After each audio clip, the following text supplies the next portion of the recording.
Eu quero nessa noite ler um texto da palavra de Deus. Vocês ainda aguentam me ouvir um pouquinho? Amém. Amém? Foi embora, hein, gente? Pouca gente fala amém. Vocês ainda aguentam ouvir um pouquinho da palavra de Deus? Digam amém. Amém. Glória a Jesus. Livro do profeta Isaías, isso, obrigado, Marcelo. Livro do profeta Isaías, capítulo 9.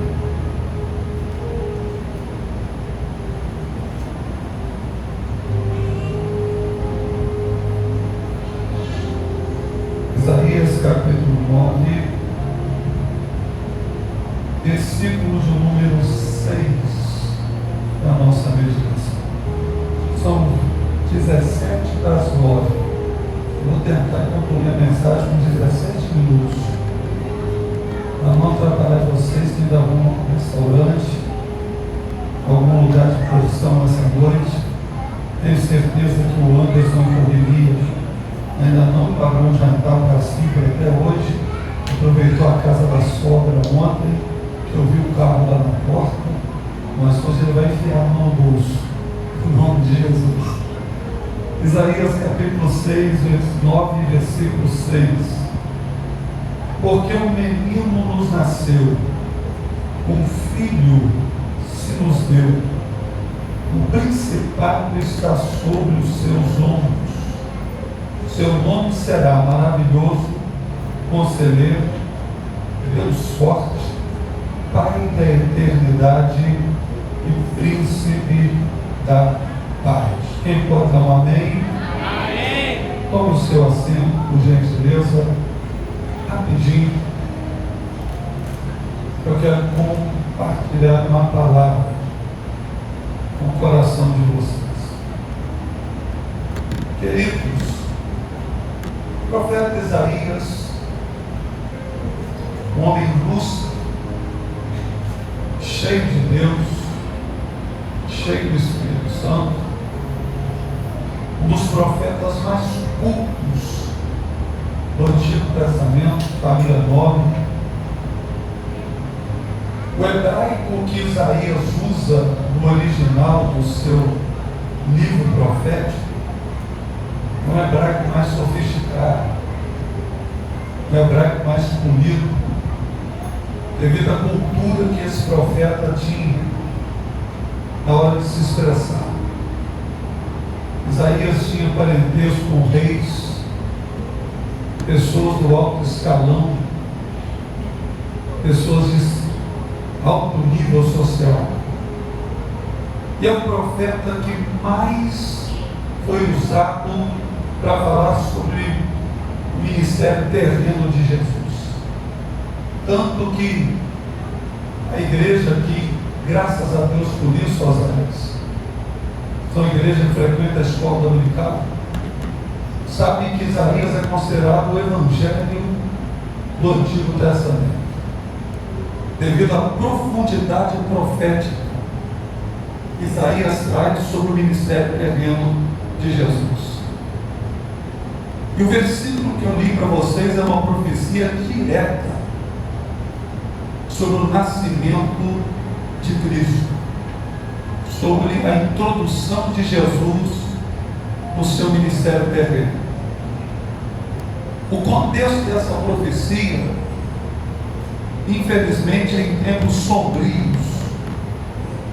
Nação está com medo, esperança está longe, o povo estava sendo ameaçado por inimigos militarmente poderosíssimos, passando um momento de extrema insegurança, e no meio dessa insegurança toda, Isaías vai cheio do Espírito Santo e acende uma luz poderosíssima para essa nação no meio dessa tempestade toda.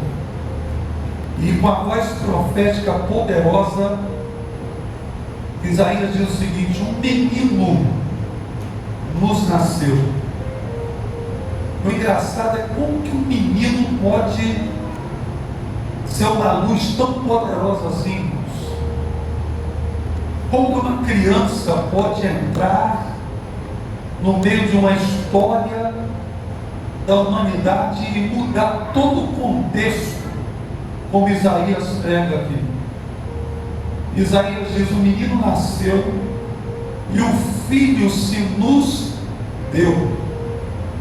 E agora Isaías entra dizendo: o principado, o reino, o governo, o peso está sobre os seus ombros. O peso da liderança, do controle. E eu vou dizer uma coisa para a igreja Carambola: esse menino nasceu, cresceu, foi crucificado, ressuscitou no terceiro dia, e do mesmo jeito que Isaías profetizou séculos antes do seu nascimento, ele está no controle da história até hoje. Ele não perdeu o controle da história da humanidade. O principado está sobre os seus ombros. E essa criança foi tão poderosa que a profecia de Isaías não conteve a estrutura histórica dessa criança num nome só. Ele disse assim: e o seu nome, Isaías não disse, ele será conhecido como maravilhoso, como conselheiro, Deus forte, não. Ele não é conhecido, o nome dele será múltiplo, por causa da graça e da autoridade dessa criança. O nome dele será múltiplo. Eu não tenho tempo de ficar catando aqui detalhes disso aqui, senão a gente vai à noite adentro nessa mensagem. Talvez não conseguimos pregar ela toda até o amanhecer do dia, se eu for detalhar nome por nome múltiplo que Isaías profetizou sobre o Messias. Mas eu quero pelo menos comentar com vocês. Isaías disse: o nome dele será maravilhoso. O que significa a palavra maravilhoso? O que esse vocábulo maravilhoso carrega consigo? Maravilhoso é algo quase que inconcebível, inexplicável. Maravilhoso é aquilo que a gente não consegue entender na sua totalidade. E o primeiro nome que Isaías apresenta desse menino será maravilhoso.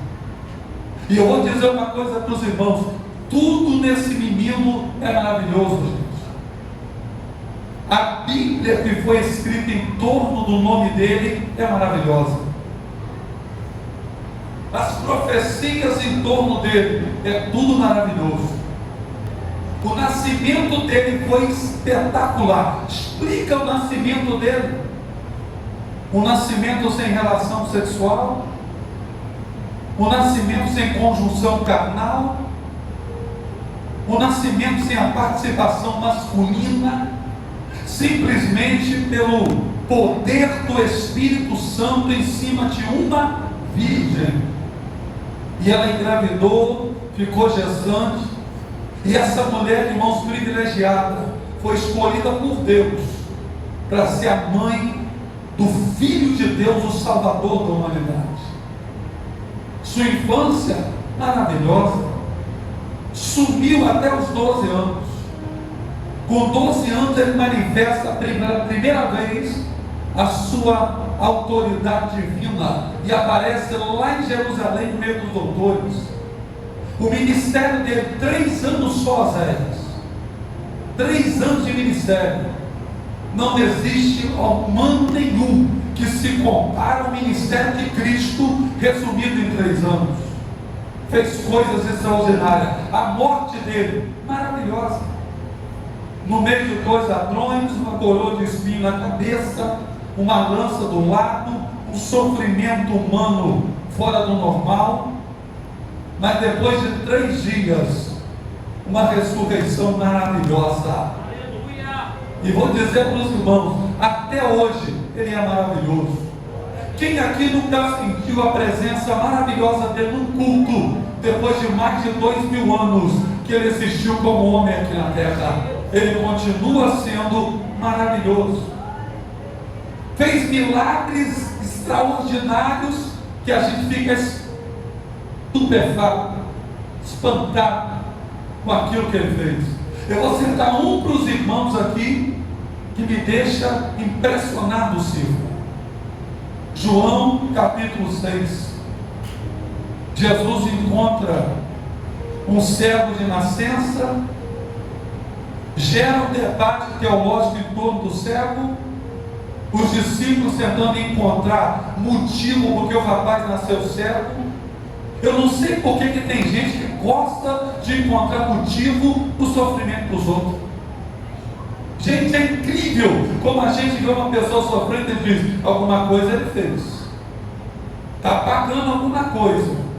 Não sabe nada da história do camarada, não conhece nada do que ele passou, e fica querendo colocar palpite e achar motivo porque a pessoa está sofrendo. Meu filho, tem coisa que só a eternidade é capaz de revelar. Não adianta querer caçar motivo. Diz a Bíblia que os discípulos começaram a dizer: quem pecou, ele ou seus pais? Jesus disse: vocês querem saber a verdade? Eu sei a verdade, que eu sou maravilhoso. Nem ele pecou, e nem seus pais, para que nascesse cego.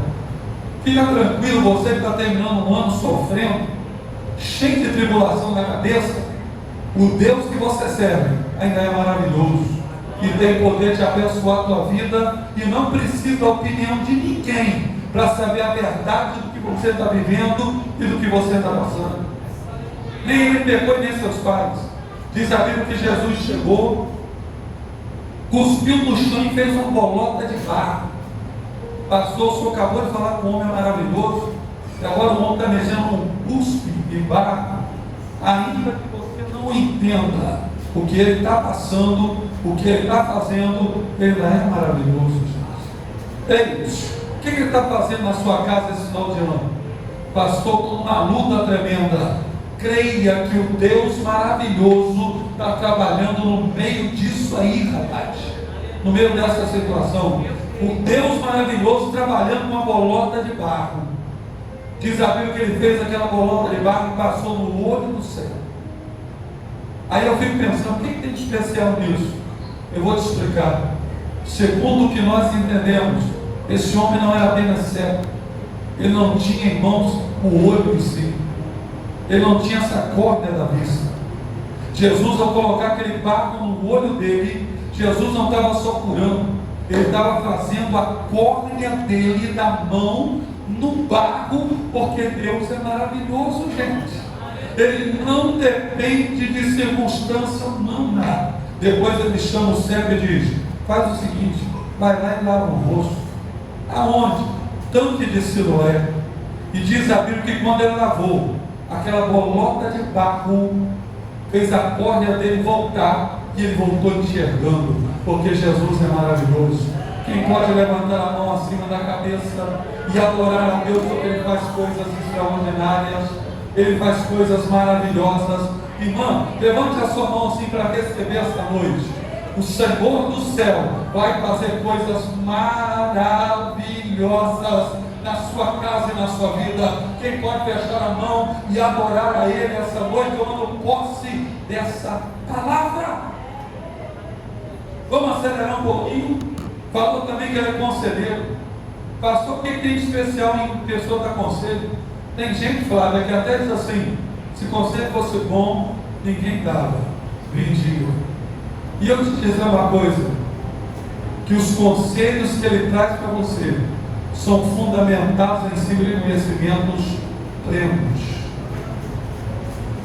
É bom crente parar para ouvir os conselhos do nosso mestre. Você sabia que todas as vezes que eu não dei ouvido ao conselho de Jesus, eu bati com a cara na parede? Todas as vezes que eu não dei ouvido ao que Deus me falou, eu bati com a cara na parede. Eu tenho uma pessoa que eu considero muito, eu não vou citar o nome dele, mas eu vou contar o testemunho dele. Ele estava para sair do emprego, e ele chegou em casa, a nossa emissora de rádio, se vocês são novinhos, vocês vão lembrar não, mas os mais antigos aqui lembram da emissora de rádio, né? A gente ouvia, tinha um programa lá, meio-dia, o pastor Sebastião estava lá, o evangelista Saudoso Kleber, voz da Assembleia de Deus, hinos antigos. E essa pessoa falou comigo, pastor, eu falei, vou sair, vou mudar de emprego.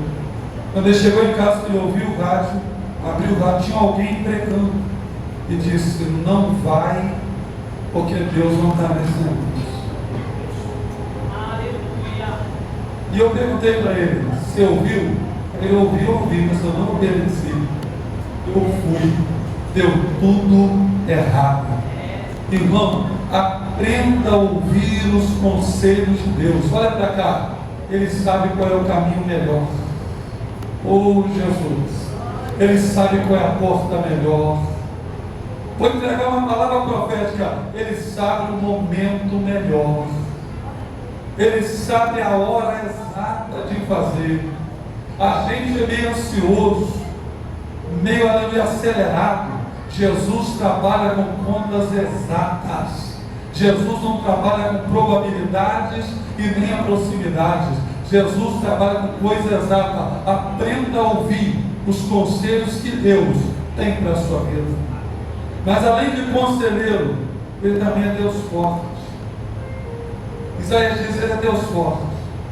A palavra Deus forte aqui no original quer dizer que Ele é poderoso. Gente, não existe um Deus mais poderoso do que o Deus que nós estamos servindo. Você já experimentou o poder pleno de Deus na sua vida? O poder pleno de Deus na sua história? Não existe Deus mais poderoso do que o nosso. Eu me lembro dos discípulos de Jesus espantados em cima de um barco.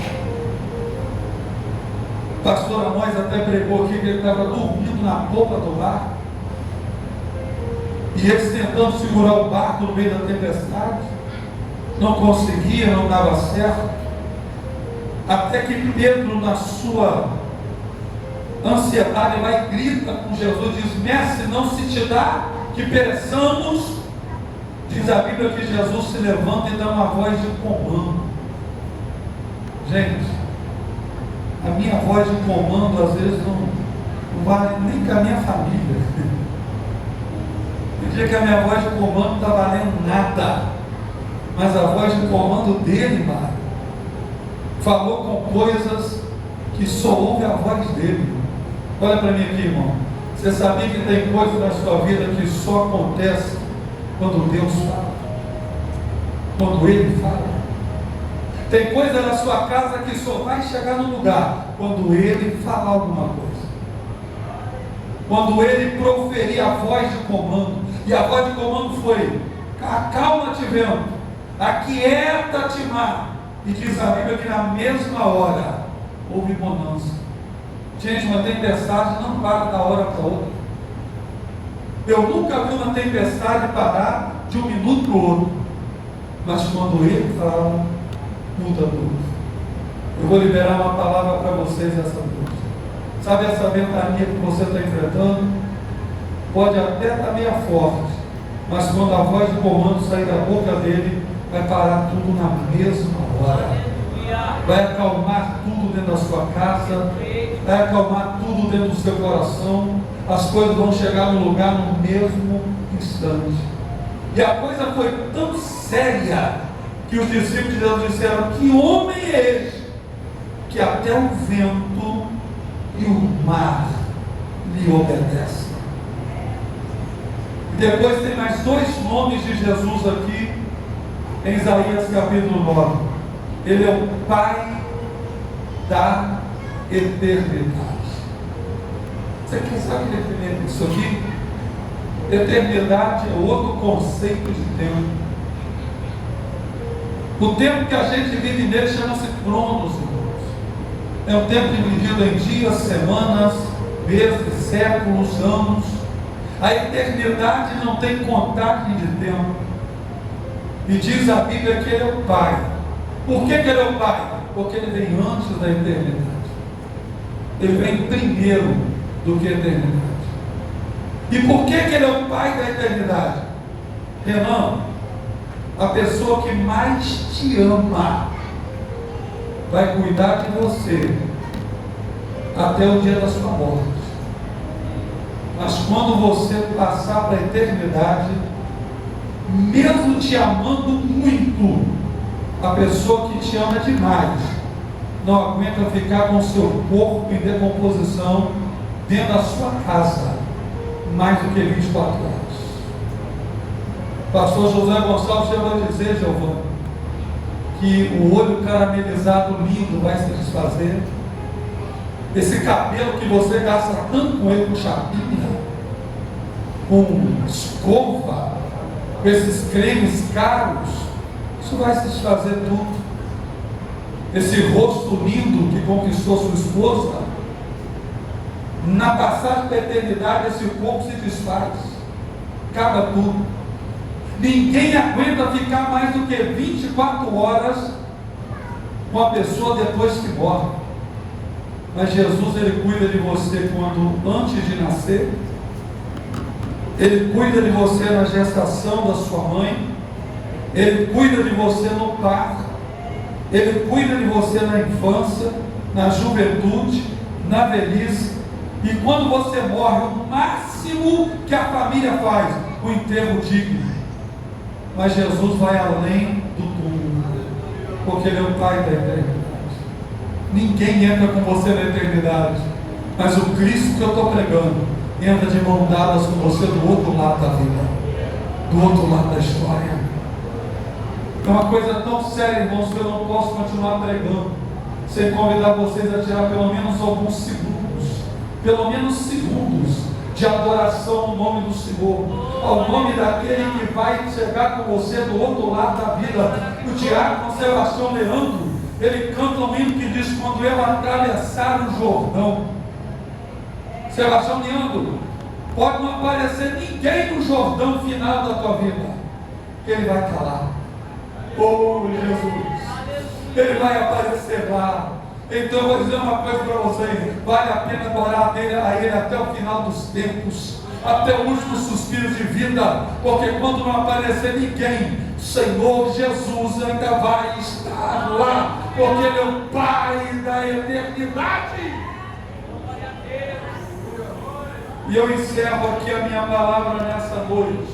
Oh, glória a Jesus, glória a Deus, aleluia. Eu encerro dizendo que Ele é o príncipe da paz. Jesus dá paz em 3 âmbitos. Ele traz paz com Deus, que é a primeira paz que você precisa ter. Ei, quem não tem paz com Deus não tem paz não. Quem não tem paz com Deus não tem paz nenhuma.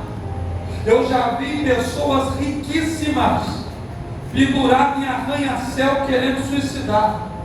Eu já vi mendigo sem banho, acompanhado de cachorro, cantando no meio da rua, como se fosse o dono do mundo, irmão. Porque paz não é aquilo que você tem. A primeira coisa, você precisa ter paz com Deus, para ter paz no teu coração. Você tem que ter paz consigo mesmo e paz com o próximo. E a Bíblia diz o seguinte: que eu te dou a paz, e não é a paz que o mundo dá. Ei, qual é o conceito de paz que o mundo tem mesmo? Qual é o conceito de paz que o mundo oferece? É ausência de problema? É você se sentir seguro? Eu vou ter paz, pastor, quando eu conseguir o meu objetivo. Quando você chegar no topo do teu objetivo, você vai criar outro objetivo, a ansiedade vai voltar e a paz não chega. Diz a Bíblia que eu te dou paz, não como o mundo dá, mas a paz que eu dou, ela excede todo o entendimento.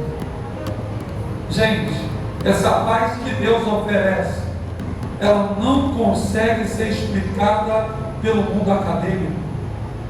Essa paz que Deus oferece não é explicada pelo mundo dos intelectuais. Essa paz que Deus oferece Sabe aonde ela é o conceito dela explicado? Dentro de uma igreja, aonde essa igreja tem vínculo com o céu e serve a Deus de verdade. Que paz é essa, pastor? O dia que eu não tiver problema nenhum, Deus, eu vou ter paz. Ei, sabe quando você vai ter paz? Nunca. Todo dia tem problema. Deixa eu fazer uma pergunta para vocês. Eu vou levantar minha mão. Acho que vou levantar as duas. Hoje, no feriado, nem trabalhar, você trabalhou. Alguém aqui passou com um tipo de problema? Vou levantar minhas duas mãos. Mesmo num feriado como hoje, não foi problema grave, mas eu já tive algum problemazinho para resolver. Fiquei um pouquinho nervoso, fiquei meio ansioso hoje, o almoço atrasou, quase que eu discuto com quem eu amo, acabei tendo problema do mesmo jeito. Você sabe o que é paz que Deus oferece? É quando você tem problema, mas o seu coração está em paz. Oh Jesus, levante a mão assim para receber. Eu quero que você tenha paz em Deus aqui essa noite. Tenha paz no Senhor, tenha paz em Cristo Jesus. Não deixe a ansiedade te consumir, não deixe a síndrome depressiva te atrapalhar. Tenha paz em Deus, confia no Senhor. Diz a Bíblia que a gente tem que esperar em Deus, porque dele vem a nossa esperança. Tem que ter paz. A gente precisa de paz. Eu me lembro de um senhor idoso que não perdia o equilíbrio por nada. E os amigos olharam para ele e disseram: fulano de tal não perde o equilíbrio não. Vamos testar ele então. Quando o inimigo não vem, manda ser verdade. Vamos testar ele então. Foram chamar ele para comer no restaurante e combinaram com a garçonete: serve todo mundo e não serve ele não. E ele começou a pedir: ô, meu prato aqui, só não me serviu. Parecia um cachorro falando. E o pessoal olhando: ele vai perder o equilíbrio hoje. Aí a garçonete está servindo a segunda vez o repeteco, e ele com o prato limpo. Aí, só podia me servir? Eu já servi o senhor. Ele olhou assim: agora ele vai brigar. Aí, então deixa eu repetir então o prato limpinho, para não perder o equilíbrio, irmãos. Sabe o que é isso? Quem tem paz não fica olhando o relógio toda hora, gente. Quem tem paz não fica agarrado em tela de celular 24 horas, não. Quem tem paz conversa com a família, tem assunto com a esposa, dá glória a Deus no culto. Quem tem paz não fica brigando com o menino porque está fazendo bagunça, não. Isso é saúde, gente. É melhor um menino bagunceiro em casa do que numa cama de hospital. Quem tem paz adora o Senhor, mesmo no meio do problema. A gente precisa, não é de muito dinheiro não. A humanidade hoje está transtornada porque não tem paz. Eu vou dizer uma palavra certa: não existe paz na ausência de Deus. O povo quer ter paz, mas quer excluir Deus da vida deles. Isso não existe, gente. Só tem paz quem ainda tem Deus na vida. Você tem Deus na vida aqui essa noite? Então se acalma, fica frio, vai dar tudo certo, em nome de Jesus. Quantos podem adorar a Deus nessa noite por essa palavra? E eu quero, já encerrando esse trabalho, louvar a Deus. O musical louvou o Senhor com mais um louvor para encerrar. Nós vamos adorar a Deus com eles antes de orar. Enquanto o musical se prepara,